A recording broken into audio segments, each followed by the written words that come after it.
आज मैं आपको एक मजेदार कहानी सुनाने जा रही हूँ। नील और फनेस नाम के दो मित्र रहते थे।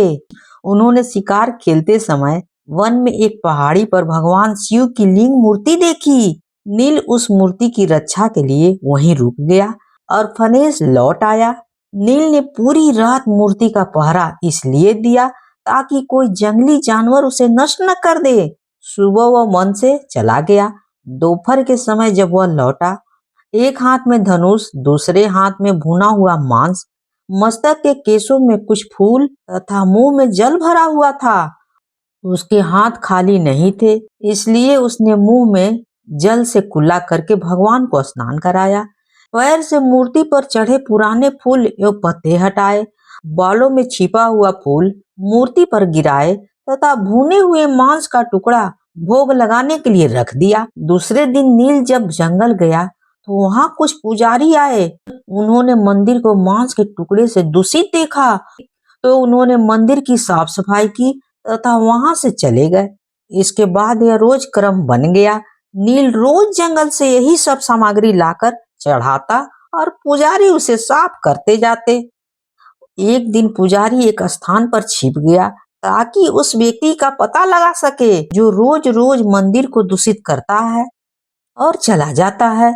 उस दिन नील जब जंगल से लौटा तो उसे मूर्ति में भगवान के नेत्र दिखाई दिए। एक नेत्र से खून बह रहा था। नील ने समझ गया कि भगवान को किसी ने चोट पहुंचाई है। वह धनुष पर बाण चढ़ाकर उस चोट पहुंचाने वाले व्यक्ति को ढूंढने लगा।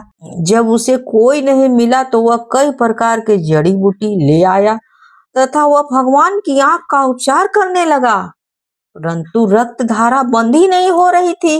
तभी उसे अपनी बुजुर्ग की बात याद आई। मनुष्य के घाव पर मनुष्य का ताजा चमड़ा लगा देने से घाव शीघ्र ही भर जाता है। नील ने बिना हिचक बाण की नोक घुमाकर अपनी एक आंख निकाल ली तथा उसे भगवान के घायल नेत्रों पर रख दिया। मूर्ति के नेत्र से रक्त बहना तत्काल बंद हो गया। छिपे हुए पुजारी ने जब यह चमत्कार देखा तो वह दंग रह गया। तभी मूर्ति की दूसरी आंख से रक्त धारा बहने लगी। नील ने मूर्ति की उस आंख पर अपने पैर का अंगूठा टिका दिया ताकि अंधा होने के बाद वह टटोल कर उस स्थान को ढूंढ सके। इसके बाद उसने अपना दूसरा नेत्र निकाला तथा उसे मूर्ति की दूसरी आंख पर लगा दिया। तभी वह स्थान अलौकिक प्रकाश से फैल गया। भगवान शिव प्रकट हो गए तथा उन्होंने नील का हाथ पकड़ लिया। वे नील को अपने साथ शिव लोक ले गए। नील का नाम उसी समय से का नेत्र पड़ गया। पुजारी ने भी भगवान तथा भोले भक्त के दर्शन किए तथा अपने जीवन को सार्थक किया। अगर कहानी अच्छी लगी हो तो please please like share and subscribe जरूर कीजिएगा, भूलिएगा बिल्कुल नहीं। आज मैं आपको एक मजेदार कहानी सुनाने जा रही हूँ।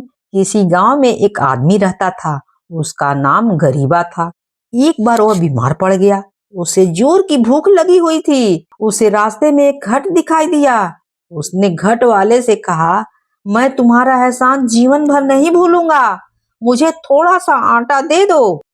मंगता कहीं का, भिखारी कहीं का। हाँ, भिखारी के लिए नहीं है ये आटा, भाग यहाँ से।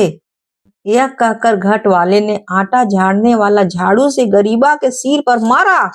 झाड़ू की मार पड़ने से गरीबा के सिर, गाल और कपड़े पर आटा पड़ गया। गरीबा ने इस आटे को झाड़ा और खाने लगा। आटा खाकर उसके शरीर में थोड़ी सी जान आ गई। गरीबा घर से अपने घर की ओर वापस आने लगा। रास्ते में उसे एक महात्मा मिला। महात्मा ने उससे भिक्षा मांगी। उसके पास कुछ भी नहीं था। उसने अपने गाल और कपड़े पर पड़े हुए आटा को हाथ से झाड़ा और महात्मा जी को भिक्षा के रूप में दे दिया। कुछ देर बाद गरीबा अपने घर पहुंचा। उसने अपने सिर, गाल और कपड़े पर पड़े आटे को एक परत में झाड़ा। उसे आश्चर्य हुआ। महात्मा के आशीर्वाद से रात में रखा आटा बढ़ता ही गया। उसने आटे को थैलियों में भरना शुरू कर दिया। उसके पास आटे की बहुत सारी थैलियां हो गई। उसने कुछ थैलियां अपने लिए रख दी, बाकी बेच दी। इससे उसने बहुत सारा धन कमा लिया। अब उसने धन को उधार देना भी शुरू कर दिया। अब वह गरीबा सेठ के नाम से जाना जाने लगा।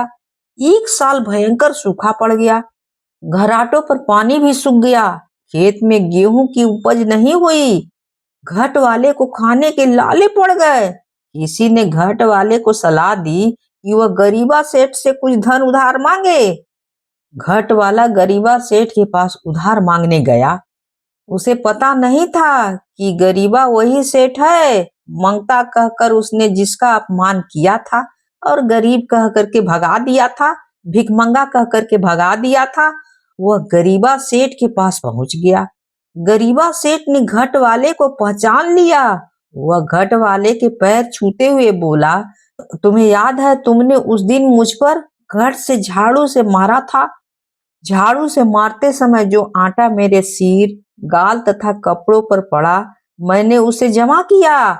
उसी आटे के बदौलत मैं गरीबा से गरीबा सेठ बन गया हूँ। गरीबा सेठ की विनम्रता और उदारता से घट वाला लज्जित हुआ। उसने गरीबा सेठ से क्षमा मांगी। अगर कहानी अच्छी लगी हो तो please like share and subscribe जरूर कीजिएगा, भूलिएगा बिल्कुल नहीं। कहानी होती है समाप्त।